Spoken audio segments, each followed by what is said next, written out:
अस्सलाम वालेकुम व्यूवर्स, कैसे हैं आप? ठीक हैं? और सर आप कैसे हैं? ठीक हैं जी। अस्सलाम वालेकुम जनाब, अल्हम्दुलिल्लाह, अल्लाह का शुक्र है। और आज की हमारी जो है वो एक नया नई क्या एपिसोड। लेके नई एपिसोड है। तो अच्छा खुशगवार माहौल है माशाल्लाह। शाह साहब लेकर आ गए हैं यहाँ पे एक छोटा सा एक लॉन कह लो या एक ग्रीनरी है, यहाँ पे हम बैठे हुए हैं। तो रात के इस वक्त जो है वो आज जुमे का आज दिन फिर वही सेम टाइम बच गया। उस दिन भी 10:05 तो आज भी 10:10 हो गया है।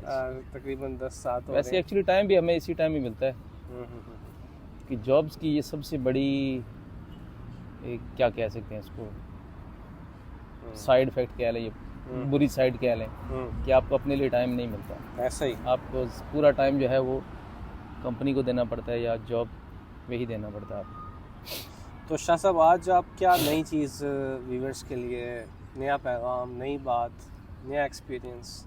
अच्छा, नया एक्सपीरियंस मैंने अभी इस वीडियो से रिकॉर्डिंग से पहले मैंने एक और वीडियो बनाई है। उसमें मैंने व्यूवर्स को एक तो ऑनियन से रिलेटेड टिप दी थी। वो तो मैं एक्चुअली ऑनियन प्याज। अच्छा। तो प्याज से रिलेटेड टिप ये थी कि वो तो मैं वहाँ इतनी डिटेल नहीं दी उनको। तो ये एक्चुअल में असल में रियल में मेरे साथ ही हुआ। मैंने हालांकि आज दिन तक ना तो ये चीज़ मुझे टिप किसी यूट्यूब से मिली, ना किसी शॉर्ट से मिली, ना किसी डॉक्टर ने बताई। अच्छा। हुआ ये था कि हम लोग घर में थे, तो मेरी जो है ना वो मेरे एक रिलेटिव थे, वो बीमार हो गए। उनको उल्टियाँ स्टार्ट हो गई बहुत ज़्यादा। ठीक है। उल्टी उनकी थमे ही नहीं, जैसे आ रही है वो ख़त्म हो रही, फिर उनको सीधा करे, फिर से उल्टियाँ स्टार्ट हो जाए। तो हमारे पड़ोस में ना पठान रहते थे। अच्छा।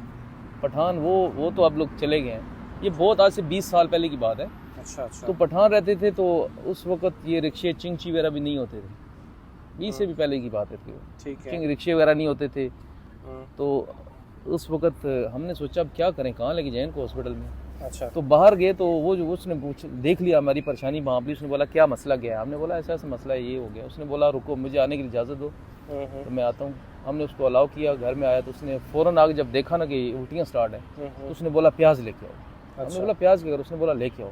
उसने उसी टाइम प्याज मंगवाया। प्याज के ऊपर से हाथ से उसने 3-4 जो है ना वो ऊपर के पार्ट से उतार दिए, उसके लेयर्स जो थी उतारी, और धागा मंगवाया उसके अंदर से ना सुए से डाल के, और उसके गले में डाल दिया। अच्छा। वो जो हमारे जो रिलेटिव थे बीमार थे।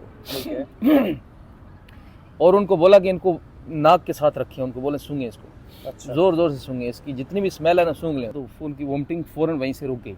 अच्छा। तो उससे हमें बहुत ज्यादा फायदा हुआ। प्याज सूंघा उन्होंने? सूंघाते रहे ना उनको। उसकी ऊपर की 2-3 लेयर्स उतारी। हाँ, नीचे से जब वो बिल्कुल कच्चा सा हो जाता है ना, बिल्कुल कच्चा सा रहता है अंदर से, क्योंकि उसमें बिल्कुल स्मेल आती है, उसको पानी भी हल्का हल्का रहता है। अच्छा। लेकिन उसको आप नाक के साथ रखें और सूंघें, उसकी जितनी स्मेल है उसको लेगा। ठीक है। तो उससे आपकी वोमिटिंग खलास हो जाएगी उसी टाइम के लिए। ये मतलब इमरजेंसी में एक टोटका है, जबरदस्त टोटका। और मैंने बहुत बार आजमाया और इस पर बहुत काम हुआ है, फायदा हुआ है। अभी रिसेंटली मेरी जो बेटी है उसके साथ ये सीन हुआ। उसको उल्टियाँ स्टार्ट हो गई थी, तो बीमार हो गई थी। तो मेरी वाइफ के माइंड में नहीं थी ये बात, हालांकि बताया उनको, लेकिन नहीं पता उनको। मैंने उनको बताया कि फ़ौरन जाए ना प्याज ला के उनको ये सुनाए तो ठीक हो जाएंगे। तो वही काम किया उन्होंने, सेम ऐसे मेथड किया और उनकी उल्टियाँ रुक गई। ज़बरदस्त। ठीक है।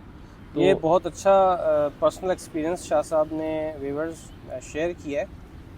लेकिन इसके साथ ये ज़रूरी है कि ये क्यों मेडिकल केसेस होते हैं, ये डॉक्टर से रुजू करना लाजमी है। इमरजेंसी हॉस्पिटल तक पहुंचना लाजमी है। ये सिर्फ फॉर द टाइम बीइंग कोई इमरजेंसी आ गई है और फिर फौरी तौर पे एक टोटका करके आपने टाइम निकालना है, उसके बाद अपने डॉक्टर तक हॉस्पिटल रीच करना है।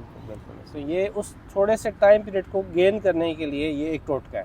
बिल्कुल ऐसा ना हो कि इसी पे आप सब डिपेंड कर जाए। बिल्कुल ऐसी ये एक बेनिफिट तो है बहरहाल। बिल्कुल है। ज़बरदस्त शाह साहब, बेहतरीन हो गया ये आपकी तरफ। वही है ना सर, देखें अगर वैसे कितनी परेशानी हो जाती है इंसान को कि एकदम से उल्टियाँ रुक ही नहीं रही। शाह साहब, बाज़ दफ़ा हमारे वहाँ पे हमारे इलाके में मतलब ऐसी टीमें हैं 1122 की जो आके ट्रेनिंग देती हैं कि भाई आपको फौरी तिब्बी इमदाद देने के कुछ बुनियादी तरीके सिखाते हैं। बिल्कुल सही बात। लेकिन बहुत बड़ा एरिया ऐसा शायद है हमारे पाकिस्तान में भी कि जहाँ पे इन चीज़ों को नहीं सिखाया जाता। नहीं है, बिल्कुल ऐसा। मतलब अचानक इमरजेंसी हो जाए, किसी के हार्ट का प्रॉब्लम है, किसी का बच्चे का नाक में कुछ चला गया है, कान में चला गया है, कोई ऐसी चीज़ तबीयत में आ गई है जिसको फौरी तौर पे, शुगर का पेशेंट है, हार्ट का पेशेंट है, तो उसको एक अर्जेंट ट्रीटमेंट हम क्या एक आम लेमैन दे सकता है, तो उसको थोड़ी बहुत मेडिकल की नो हाउ होना भारत ज़रूरी है, बहुत ज़रूरी है। इसकी ट्रेनिंग होती है और मैं समझता हूँ कि ये हर बंदे को अपने होनी चाहिए। बहुत अच्छा आज का ये इंफॉर्मेटिव हमारा एक छोटा सा प्रोग्राम रहा और उम्मीद है आपको पसंद आया होगा। उसके साथ ही मुझे और शाह साहब को इजाज़त दीजिए। अपना ख्याल रखिएगा, अपने और अपने इर्द गिर्द सब लोगों का ख्याल रखिएगा और अपने इस चैनल को भी लाइक सब्सक्राइब कीजिएगा। अल्लाह हाफ़िज़। बहुत शुक्रिया।